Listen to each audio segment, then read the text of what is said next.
இந்த அகில உலகத்தையும் உடைத்த இறைவனாகிய இறைவனுமே இந்த மனதை எல்லாவற்றுக்கும் காரணமாக நம்மிடத்தில் இருக்கிறோம். ஆனால் மனிதர்களுக்கு அல்லாதவரை கற்றும் வளர்க்க வேண்டும் என்கிற முறைகளை எடுத்துக் கொள்ளாமல் இந்த உலகத்தின் மீது இருக்கிற நோக்கத்தால் கண்ணலே காட்சி உலகிற்கு வளர்ந்து போன ஒரு வாழ்க்கையை தான் இஸ்லாமிய மார்க்கத்தை ஏற்றுக்கொண்டிருக்கக்கூடிய விஷயங்களும் கூட நாம் ஏற்றுக்கொண்டிருக்கக்கூடிய இந்த ஏகத்துவ கொள்கை எதை நமக்கு அழுத்தம் திருத்தமாக சொல்லுகிறது என்கிற கேள்வியை பெற்றுக் கொண்டிருக்கிறது. அதை அறிந்து கொள்ள வேண்டும் என்கிற ஆர்வம் அவர்களுக்கு இருந்திருந்தால் திருமலையின் புராணையின் முழுமையும் கூட அவர்களுக்கு எட்டி உலகி படிக்க தேவை. ஒரு மனிதன் முஸ்லிமாக ஆக வேண்டும் என்றால் அதற்கு அவன் முதலாவதாக சொல்ல வேண்டிய கடிமாவை உலகத்திற்கு புரிந்து கொண்டாலே நாம் உடனுடைய இடத்துவ கொள்கை எதை கொண்டு சொல்லுவதில்லை என்பதை ஒரு மனிதன் முஸ்லிமாக ஆக வேண்டும், நான் இஸ்லாத்தை ஏற்றுக்கொள்ள வேண்டும் என்றால் அவன் சொல்லக்கூடியது ஒரே ஒரு வாழ்க்கை இருந்தார். தாயினாக இதெல்லாம் முஹம்மது ரசூலுல்லாஹ் இந்த கலிமாவை முடிந்தால் அவன் அதனுடைய முஸ்லிமாக மாறிவிடுகிறான். அந்த கலிமா நமக்கு சொல்லித்தருகிற செய்தி ஒற்றை இஸ்லாத்தையும் அல்லாஹ்வுடைய இந்த ஒற்றை வார்த்தையில் நமக்கு சாதனை தந்திருக்கிறான். அல்லாஹ் ஒருவன்தான், அவனை தவிர வணக்கத்திற்குரிய இறைவன் வேறு இல்லை என்பதுதான் இந்த கலிமாவின் முதல் பாதையினுடைய பொதுவாக எந்த ஒரு கடவுள் கொள்கை எப்படி இருக்கும் என்றால், இதோ இந்த வரம்பு கடவுள், இதோ இந்த கல் கடவுள் என்று சொல்லுவதற்கு இருக்கும். ஏனென்றால் அவை அனைத்தும் பயன்களாக உருவாக்கப்படுகிறது. அதனால் அப்படித்தான் இப்படி இருக்கும். ஒரு கல்ல காட்டிய கடவுளுடைய கடவுள் இந்த வடங்கு அப்படின்னு சொல்லுவோம். அதோட நிறுத்திக்கலாம். இந்த கல்ல ஆலோசனை சின்ன சின்ன சின்ன பிடிக்கமா நிறைய கதைகளை சொல்லுவோம். அதை நம்பி அதுக்கு முன்னாடி ஒரு மரத்தை அப்படித்தான் என்ன செய்கிறான், நம்புகிறான். வெறும் கல்லும் மரம் மட்டும் இல்லை, மாடு கருது சட்டங்கள் எல்லாமே இந்த கடவுள் என்பது சொல்வதோடு அவர்கள் நிறுத்தி கொண்டார்கள். அதனாலதான் அவங்க வழியாகவும் போயிருக்கீங்க. இஸ்லாம் எப்படி நமக்கு அறிமுகப்படுத்துகிறது தெரியுமா? கடவுளே இல்லை, இல்லல்லாஹ். முதல்ல கடவுளே இல்லை, அல்லாஹ் ஒருவனே தவிர என்று இஸ்லாம் நமக்கு கடவுள் முறையை புரிகிறது. உலகத்துல எந்த கடவுள் முறையும் இருக்கிறது பார்க்கணும். இதை சொல்லுவதற்கு ஒரு தைரியம் வேண்டும், சொல்றதுக்கு ஒரு தைரியம் வரும். மற்றவர்களுக்கு அந்த தைரியம் கிடையாது, மற்ற எந்த தைரியம் கிடையாது. ஏன் அப்படி சொன்னால் கடவுளுக்கு கேள்வி கேட்போம். உதாரணத்துக்கு மரத்தை கடவுள் என்று சூரியன் கடவுள் இல்லை என்று சொன்னாங்க. சூரியனை நம்ம போகணும் அந்த தைரியம் யாருக்கும் கிடையாது. அதனாலதான் எப்படி இருக்கும் அப்படின்னா கடவுள் கொள்கை எல்லாமே இது கடவுள் படங்களுக்கு கருத்தை அமைப்பு மரம் கிடையாது. சூரியன் நுழைந்தேன், சந்திரனை நுழைந்தேன் அப்படின்னு போயிடும். இது மட்டும்தான் சொல்றதுக்கு யாரிடத்திற்கும் எந்த ஆதாரம் இல்லை என்பதால் தான் விஷயங்கள்ல எவனுக்கும் அப்படி சொல்ல மாட்டோம். எல்லாம் ஒருவன் தான் இறைவன் என்று சொல்லுவதற்கு தகுதி வாய்ந்த ஒரே பார்க்க இஸ்லாம் மட்டும்தான். ஏனென்றால் அதை படைத்தவன் அல்ல. இந்த தைரியம் இஸ்லாத்துக்கு. அதனாலதான் இஸ்லாம் தன்னுடைய கடவுள் கொள்கையை சொல்லுகிற சொல்வது லா இலாஹ இல்லல்லாஹ் அப்படின்னு தைரியம். வணக்கத்திற்குரிய இறைவன் என்றால் அவன் ஒருவன் தான். எதுவுமே கல்லு கிடையாது, மண்ணு கிடையாது, தங்க கிடையாது, குதிரை கிடையாது, மாடு கிடையாது, எதுவுமே கிடையாது. வணக்கத்திற்குரிய இறைவன் ஒருவன் என்றால் அது அல்லாஹ் ஒருவன் மட்டும்தான். அதை சொல்லுவதற்கு இந்த கொள்கைக்கு தைரியம் கொண்டு காரணம் இது இறைவன். இதெல்லாம் அதனாலதான் கொள்கைய நெகட்டிவா இருந்து அல்லாஹ் சொன்னோம். நமக்கு கற்றுக் கொடுக்கும் போதே அல்லாஹ் இந்த கொள்கையை ஏற்றுக்கொண்டவர் எப்படி இருக்கிறது தெரியுமா? அதுவும் அதற்குள்ளே இருக்கிறது.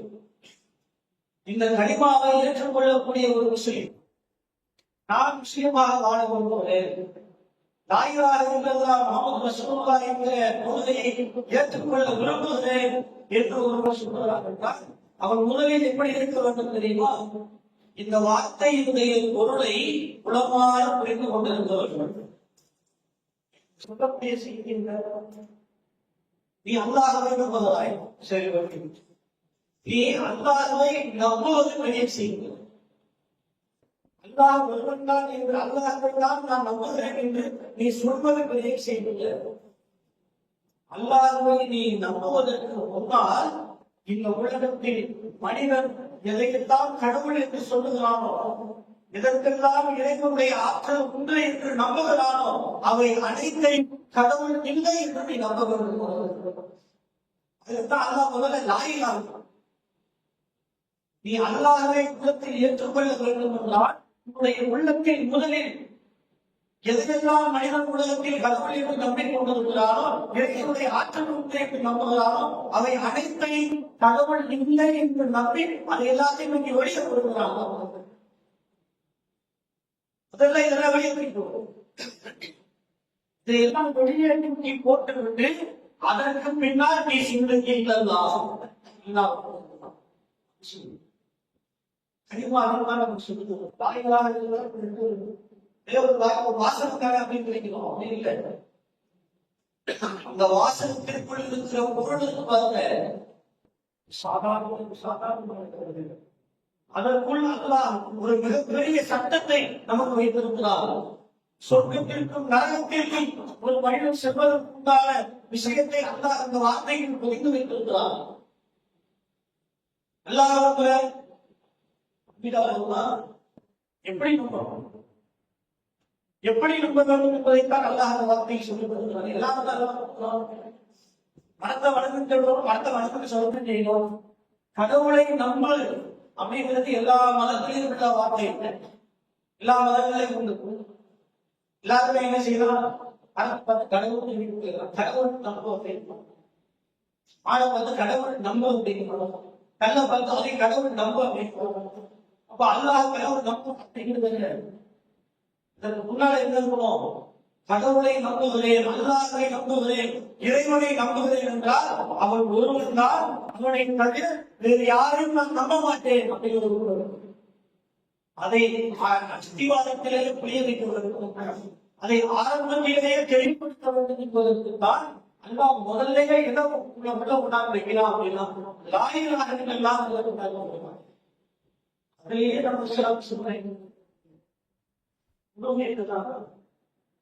உண்மை என்ன அப்படின்னா வணக்கத்திற்குரிய இறைவன் அல்லாஹ் ஒருவன் மட்டும்தான், இவனை தவிர வேறு யாரும் இல்லை என்ற நம்பிக்கையிலேயே முஸ்லிம்களிடத்தில் தெரிவிக்கிறது.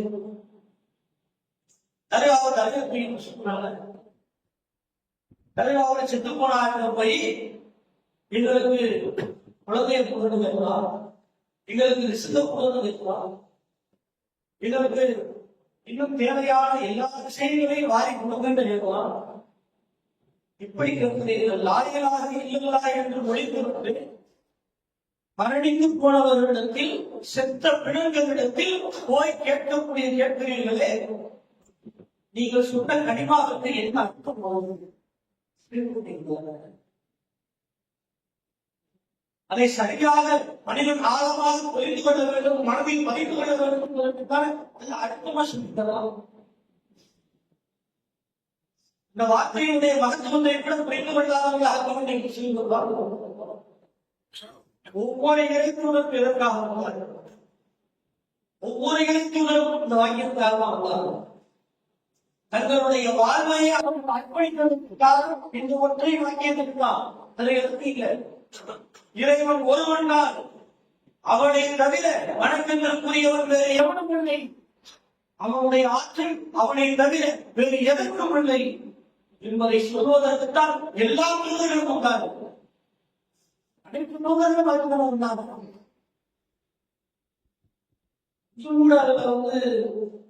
வரலாறுகளை எல்லாம் படித்து பார்க்கிறோம். இஸ்லாமிற்கு வழியில் இருக்கிறோம். இஸ்லாமிற்குள் இருக்கக்கூடிய முஸ்லிம்களே இருந்தார். திருக்குறானை படிச்சு பார்க்க வேண்டும்.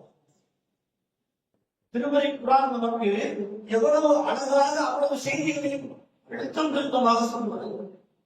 ஒரு 5ஆம் வகுப்பு படிக்கிற பையன், ஒரு 8ஆம் கிளாஸ் படிக்கிற பையன் இந்த வசனத்தை படிச்சா அவனுக்கு அழகா சொல்லக்கூடிய செய்தி அதை படிக்கிறதுக்கு கூட நம்ம நேரம் இல்லாம படிக்க கூடாது. உங்களுக்கு தடை இருக்கா? திருக்குறான்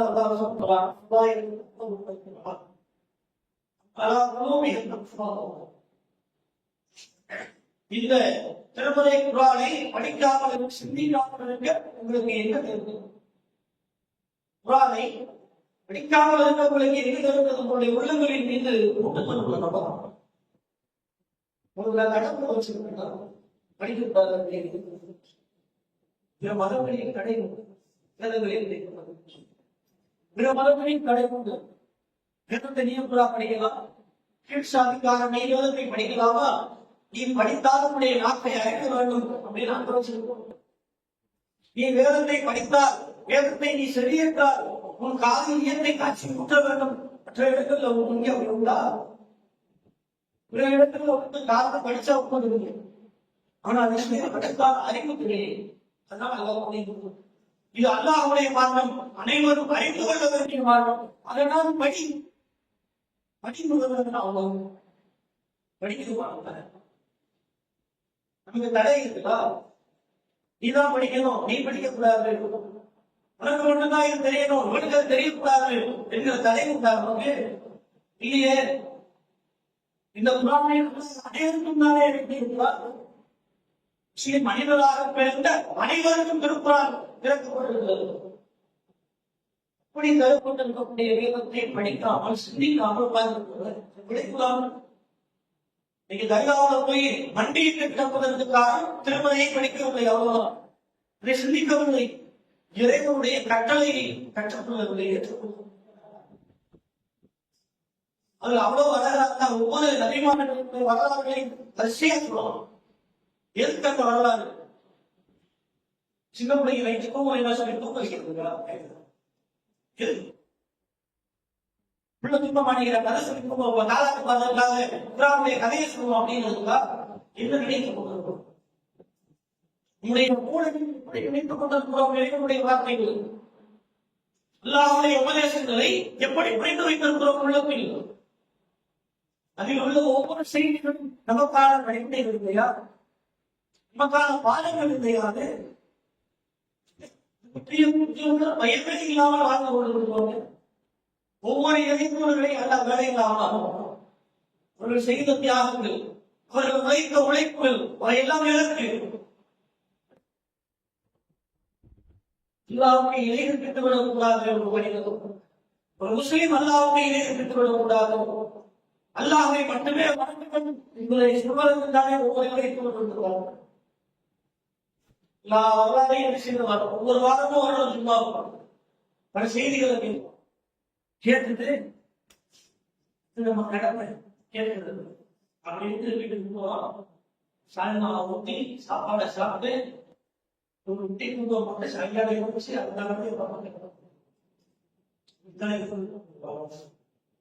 எதற்காக அல்லாஹ் தூதர்களை அனுப்பினார், அவர்கள் சொன்ன செய்தி என்ன, அவருடைய வரலாறுகளுக்கு அடிப்படை என்ன என்பதை 1% நாம் புரிந்திருந்தாலும் இன்னைக்கு நிறுவனத்துக்கு ஒரு கரிகாலம் குடிமகன் இன்னைக்கு முளைச்சிருக்கிறது காரணம் யாரும் படிக்கிறதுக்கு ஒரு சொல்றாங்க. ஆய்வுகள் படித்துக் கொள்வார்கள், மதசாவை படிக்கிற பையன் படிச்சுக்குவான். நமக்கு ஏற்பட்ட வேலை கிடையாது, நம்ம மற்ற வேலையை பார்ப்போம் அப்படின்னு போனவருடைய விளைவுதான். அனைவருக்கும் இறைவன் தந்த வேலை நாம் என்ன செஞ்ச குறிப்பிட்ட சிலருக்கு மட்டுமே அது வேண்டும், அது போதும் அப்படின்னு நம்ம இருக்கிறாங்க. அவங்க விட இன்னைக்கு எவ்வளவு பெரிய பாவத்தில் போய் எடுத்திருக்கோம். இஸ்லாமுடைய மகனுக்கு அறிவுரை செய்தார். இப்படி யாருடைய இந்த சித்தம் என் அருமை மகனே அல்லாஹ்வுக்கு இணை இருக்கின்றாரே, இணை இருக்கின்ற மாமனை அநியாயம் அப்படின்னு சொல்லி இப்போ தன்னுடைய மகனுக்கு அவருக்கு அறிவுரை செய்கிறார். நீ உட்கார்ந்து வீட்டில் உட்கார்ந்து பேசியிருக்கிறமா, இடைவெளியும் சம்பந்தமாக தெளிவுபடுத்தியிருக்கிறாங்க. நிறைய பேருடைய பெற்றோர்கள் வீட்டுக்கு வந்தவர்களுடைய பெற்றோர்கள் இணையப்படுகிறார்கள். அவர்கள்ட்ட கூட போய் உட்கார்ந்து இது ஷிர்க்கு, இதை செய்யக்கூடாது, இதற்கு நரகம்தான் நல்லதை என்பதை பேசுவதற்கு கூட நிறைய விடயங்கள்.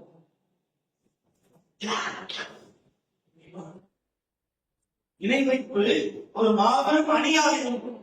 ஏன் இன்றைக்கு நாம் அனுபவிக்கிற அத்தனை விஷயத்திலும் நம்மை படைத்த இறைவனாகிய அல்லாஹ் நமக்கு வழங்கியது. நீங்க மூச்சை இழுத்து வெளியில வருவோம், அவருடைய அருளாளத்தில் கொடுக்கிறோம். உள்ளே இருந்த மூச்சை வெளியே விடாமல் அல்லாஹ் நிறுத்திவிட்டால் அவ்வளவு முடிஞ்சு. ஒவ்வொரு நொடியும் இறைவன் கொடுத்த அருளால் சுவாசத்தில் கொண்டிருக்கிறோம். நன்றி மறக்கிறோம்.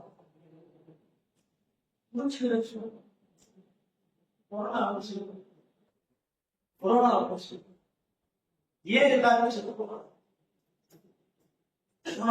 ஒரு சிறிய ஒரு வைரஸ். இந்த வைரஸ்னால பாதிக்கப்பட்டு நிறைய லட்சக்கணக்கில் பல லட்சக்கணக்கான மக்கள் இறந்துவாங்க. இறந்து போனதுக்கு காரணம் அப்படி இறக்கக்கூடியவர்கள் நாம் தேவையை கூட பார்க்கணும். சொல்ல முடியாம சிரமத்துக்கு வந்தாங்கன்னா மூச்சை இருந்தான், எல்லாம் இருந்தாங்க, நம் கட்டிட்டு இருக்கும். ஆனால் எந்தளவு மூச்சை உள்ள இருந்தாலும் அவனுக்கு தேவையான ஆக்சிஜன் கிடைக்கிறது. அப்படின்னா எல்லாருடைய எப்படி வச்சிருந்தா தெரியுமா, காற்றில் எல்லா வாயுகளும் கடந்தது, எல்லா கதைகளும் உள்ள நுரையீரலுக்கு நல்லா வச்சிருந்தாலும் இந்த நுரையீரல் அப்படிங்கிறது படிகள் என்ன அப்படின்னா, நம்ம இருக்கிற காற்றை என்ன பண்ணோம் அப்படின்னா கொஞ்சமா நம்ம இருக்கிற காற்று குச்சிக்குழாய் வழியா உள்ள இருக்கக்கூடிய மரங்கள் எப்படி இலைகிற வேறு அப்படி போகல இடையில கூடலாம் நடந்த மாதிரி போடுவாரு. அந்த மாதிரி நுரையீரலுக்கு அப்படி மொத்த நாளங்கள் போடும். வெறும் எம்டியும் போகும். நம்ம இருக்கிற காற்று அது வழியா அப்படியே நுரையீரலை இல்லாம ஒதுக்கி போகும். உள்ள போனவங்க அங்கே அந்த நுரையீரல் என்ன செய்யும் அப்படின்னா, அந்த காற்றில் இருக்கிற ஆக்சிஜனை மட்டும் அப்படியே ஃபில்டர் பண்ணி எடுத்து அதை ரத்த நாளங்கள்ல ஊதுறோம். ரத்த நாளங்கள் ஆக்சிஜன் இருக்கிறதுனால ஒவ்வொரு ஆக்சிஜன், இந்த ஆக்சிஜன் கிடைக்கிறதுனாலதான் எனர்ஜியா நிக்கணும். இல்லாட்டி அவன் கையில மாட்டி பார்க்கணும். ஆக்சிஜன் லெவல் எவ்வளவு 40, 20, 10 போச்சுன்னா பிரச்சனை இருக்கும். அப்ப அதை பார்க்கணும். பல இப்படிதான் நமக்கு கிடைச்சிருக்கோம். இப்ப கொரோனா வைரஸ் என்ன பண்ணுச்சு தெரியுமா, நேரம் வீட்டுல போய் பார்த்துச்சு. வீட்டுல போய் எல்லாம் சுத்தி பார்த்துச்சு. டோட்டல் காத்த உள்ள இருக்கணும், காத்து உள்ள போகும். ஆனால் எதன் வழியாக வெளியே வேணும், ஆக்சிஜன் வெளியே இருக்கும், இடம் அடைச்சிருச்சு. இவன் வெளியில உட்கார்ந்து ஆக்சிஜனை பம்ப் பண்றான். ஃபில்டர் பண்றதுதான பிரச்சனை. நம்ம டைரக்டா ஆக்சிஜன் ஆக்சிஜன் சீட்டு போயிட்டு வச்சு பம்ப் பண்றாங்கல்ல, ஸ்பீட் ஏத்துறான். ஏற்றி நேரமா போர்ஸா அதிர்ச்சி பாருங்க. ஆக்சிஜன் ரத்தத்துல கலக்காம மரணத்தின் இந்த மாதிரி உடலில் செய்யக்கூடிய நம்முடைய உடலில் இருக்கக்கூடிய கல்வி 500க்கும் மேற்பட்ட பணிகளை செய்யும். 500க்கும் மேற்பட்ட பணிகளை செய்கிறது. அதுல ஒரே ஒரு வேலை ஸ்டாப் பண்ண அவ்வளவு இவ்வளவு ஆற்றல், தன்னுடைய ஆற்றலால் எல்லாம் இவ்வளவு அற்புதமாக நம்மை படைத்து நம்முடைய பூமியில் சுகமாக மாறி வைத்திருக்கிறானே. இது அல்லாஹ்வை வழங்கி இருந்தால் எந்த பங்களிப்பை செய்தார்கள்? எதில் அவர்கள் பங்கெடுத்தார்கள்? அல்லாஹ்வை என்று நீங்கள் யாரையெல்லாம் அழைக்கிறீர்களோ அவைகள் இவற்றில் எதில் பங்கெடுத்தது? இந்த வேலையை நான் செஞ்சுக்கிறேன் அல்லாஹ் கேட்கிறான். அல்லாஹ்வை என்று நீங்கள் அழைக்கிறீர்களே அவைகள் எல்லாம் அல்லாஹ்வுடைய படைப்பில் எதில் பங்காற்றுகிறது? கூட வந்து செய்கிற வேலை கேள்வி சொல்றாங்க. அதனாலதான் அல்லாஹ் என்ன செய்வான்? இணை வைத்தல் பாவம் அநியாயம் என்று அல்லாஹ் ஏற்றுள்ளார் தெரியுமா? ஆற்றலுக்கு சொந்தக்காரன் அல்லாஹ் மட்டுமே. அவன்தான் நம்முடைய ஆற்றலால் நமக்கு அருளை வாரி இருக்கிறார். அவருடைய அருளை அனுபவித்துக் கொண்டிருக்கு.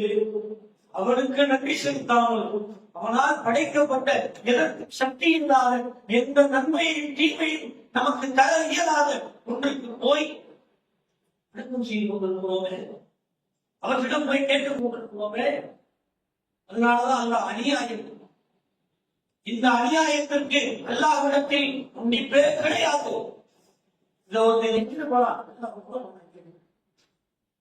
நிச்சயமாக யாரெல்லாம் இந்த பாவத்தை கொண்டு வருகிறார்களோ அவர்கள் அனைவருக்கும் நிரந்தர நரகம் என்று அல்லாஹ் சொல்கிறார். அவர் எதை செய்கிறார்கள்? அவர் அழகி அந்த வாப்பா இந்த வாப்பா உனக்கு யானை அனுப்புள்ள கண்டதை எல்லாம் அவளையாவது சொல்லிவிட்டு தரையா கட்டி அதில் உபயோகிக்கிட்டு வார்த்தை அவங்க அதுக்கு அல்லாவுடைய வசனங்கள் உதவிக்கலாம். எவ்வளவு நிச்சயம் செத்து போன ஒருவர்கிட்ட போய் அல்லாஹ்வுடைய வசனங்களை ஓதி உழைப்பு நடத்தி கொண்டிருக்கிறார்கள். அவங்க வைத்துக் குழந்தை போல நடத்திக்கிட்டு போது அதுக்கு போய் நான் நம்புவேன் என்ற நம்பிக்கையை கடந்து விட்டா எல்லாம் கண்டிப்பானார்கள். அல்லாஹ் திருமறை குர்ஆனில் சொல்லுகிறார், வணக்கத்தை அல்லாஹ்வுக்கே தரப்பட்டதாக வணங்கும் என்று அவர்களுக்கு நாம் ஆணையிட்டு இருக்கிறோம் அப்படிங்கிறார்.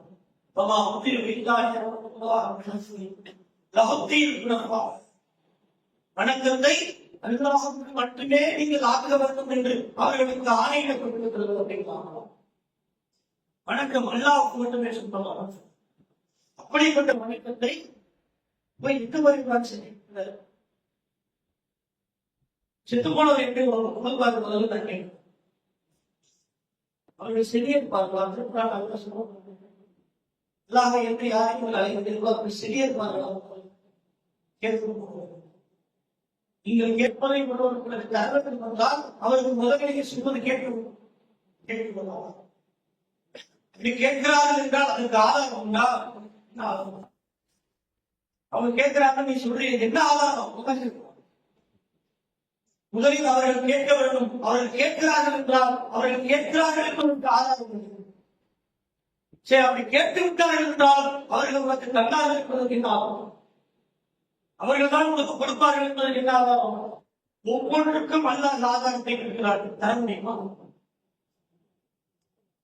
அல்லாஹ் என்று நீங்கள் அழைக்கிறீர்களே அவைகள் பெரும் பெயர்களின் தவிர வேறு இல்லை. அந்த பெயர்களையும் நீங்கள் உங்களுடைய முன்னோர்கள் தான் வேண்டியீர்கள்.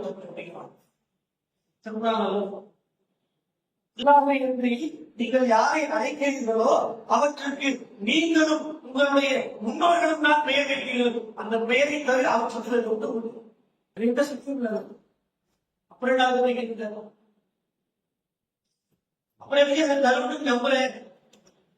ஒரு தேங்காய்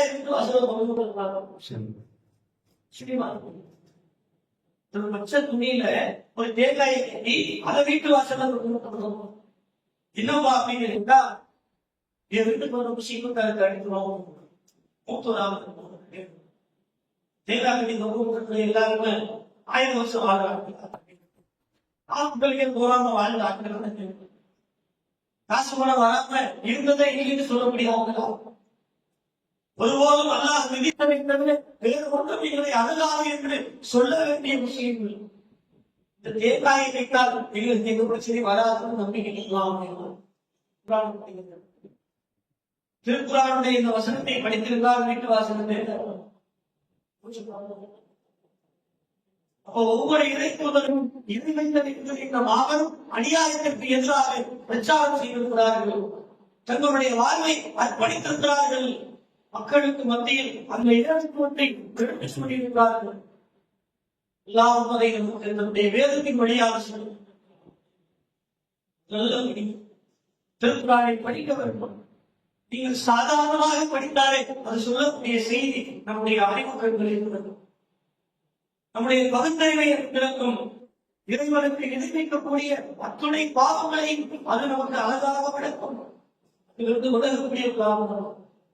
எனவே அதை புரிந்து இறைவனுக்கு மீண்டு மறுமையில் சொர்க்கத்திற்கு செல்லக்கூடிய நல்ல மக்களாக அல்லாஹ் மக்களாக மனைவி ஆக்கி அற்புடைய சொல்லலாம்.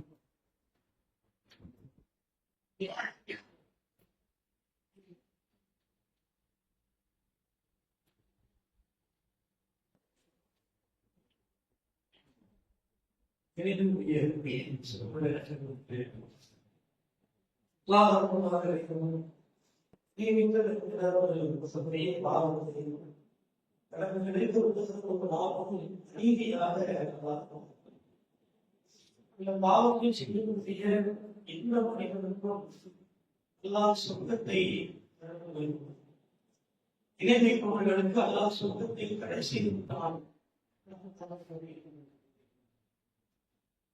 இது நாம் தெரிஞ்சுக்க வேண்டிய செய்தி அப்படின்னா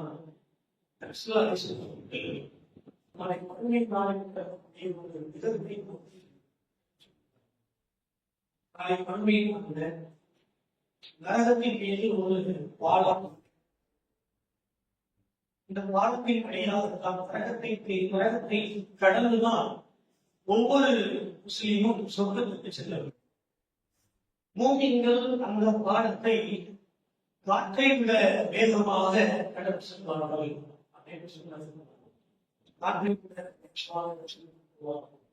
விண்களை விட வேகமாக சில பேர் கடந்து செல்வார்கள். குதிரையை விட வேகமாக சிலர் கடந்து செல்வார்கள். சிலர் ஒட்டகத்தை போன்று கடந்து செல்வார்கள் அப்படின்னு சொல்றாங்க. ஒவ்வொருத்தரும் ஒவ்வொரு மாதிரி கடந்து செல்வார்கள். சில பேர் காயமடைந்து கடந்து செல்வார்கள். வார்த்தை கடந்து அவர்களுக்கு காயம் இந்த காயத்தை அடைந்து கொண்டு செல்வார்கள். சில பேர் அவை ஏற்பட்ட காயத்தால் இந்த பாலத்தில் இருந்து நரகத்தில் விழுபவர்கள். இப்படி ஒவ்வொரு பாடம் இதுல இறுதியாக சொர்க்கத்திற்கு சொர்க்கத்தை அடைந்து விட்ட இடைவெளியாளர்கள் நாம் தப்பித்து விட்டோம் அப்படின்னு உடலில் இருப்பது நரகத்தை பார்ப்பாங்க. செட்டியான அப்படின்னு வந்ததுக்கு பின்னால்தான் அப்புறம் அவங்க நரகத்தை எட்டி பார்ப்பாங்க.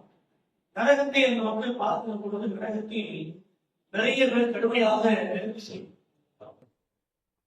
அந்த வேதனை செய்யப்பட்டுக் கொண்டிருக்கக்கூடிய மக்களில் சொர்க்கத்தில் இருக்கக்கூடிய அந்த மக்களுக்கு பரிச்சயமானவர்கள் அவங்களோட புரியுங்கள் நன்மைகளை செய்யப்படுகிறார்.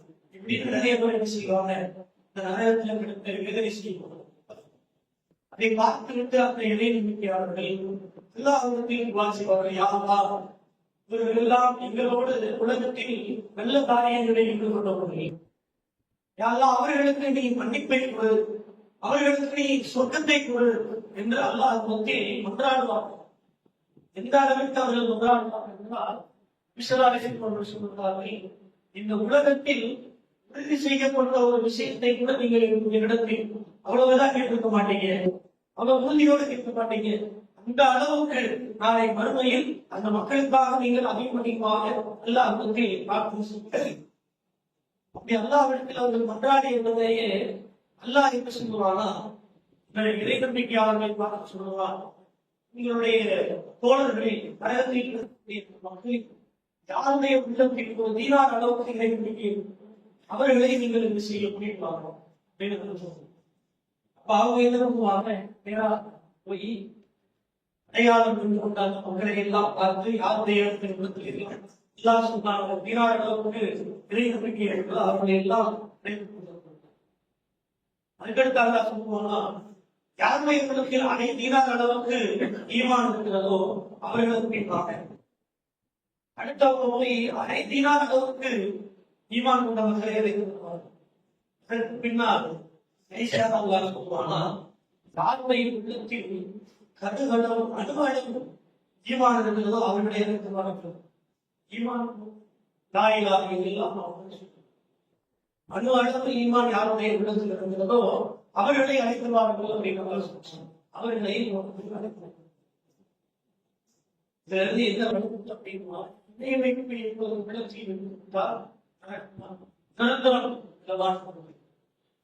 லாயிலாக இல்லல்லா முஹம்மது ரசூலுல்லாஹ் என்பது அணு அளவாவது உள்ளத்தில் ஆழமாக இருக்கிறது.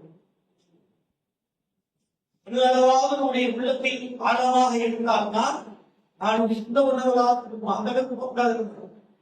இதை தாண்டி இந்த பாலத்தை நரகத்தின் மீது இருக்கக்கூடிய அந்த பாலத்தை மின்னலை போன்று காற்றை போன்று வேகமாக நடக்கக்கூடிய பாக்கியத்தை அல்லாஹ் நமக்கு தர வேண்டும்.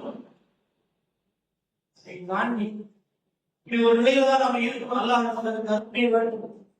ஆனால் இதை விற்பதற்காக அவர்களுக்கு சொல்ல முடியாது. உள்ளத்தில் செஞ்சீங்க ஈமானதை இணை வைப்பதிலிருந்து மீண்டு அதிலிருந்து விலகி அணு அளவாக உங்களுடைய உள்ளத்தில் ஈமான் இருந்தால்தான் உங்களுடைய சுத்த வந்தங்களாக உங்களை பார்த்து என்ன செய்வாங்க அப்படின்னு. இல்லை என்றால் நிரந்தர நரகத்தையே நாம் பெற வேண்டும். இப்படிப்பட்ட ஒரு பாக்கியம் வழியிலிருந்து எல்லாம் மனைவரை காப்பாற்ற வேண்டும் என்ற உரையை